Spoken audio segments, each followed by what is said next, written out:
DGISPR उन्होंने आज press conference करते हुए कहा कि वहाँ पे ब्रिस्बेन में कई लोगों की चीफ साहब के साथ, फील्ड मार्शल साहब के साथ मुलाकातें हुई।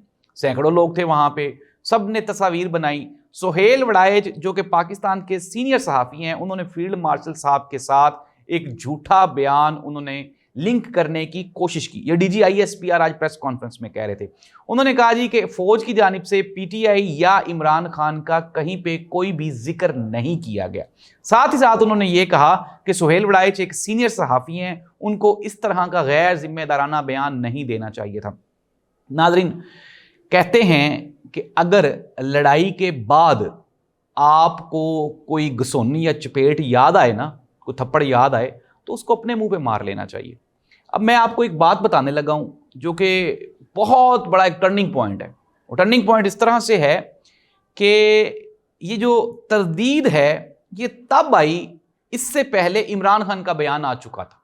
कल मैंने आपको बताया था, इमरान खान ने कहा कि किस चीज की माफी ऐ पई जे तुहाडी माफी, कोई माफी नहीं मांगूंगा, किसी किस्म की कोई माफी नहीं मांग। पूरे पाकिस्तान में डिबेट हो गई, पूरे पाकिस्तान ने यह कह दिया। इमरान खान ने तो शायद बाद में कहा, इमरान खान के शदीद तरीन जो क्रिटिक्स हैं उन्होंने पहले कह दिया कि भाई किसके पास जा रहे हो माफी मांगने, इमरान खान के पास, और वो तो कभी भी माफी नहीं मांगेगा।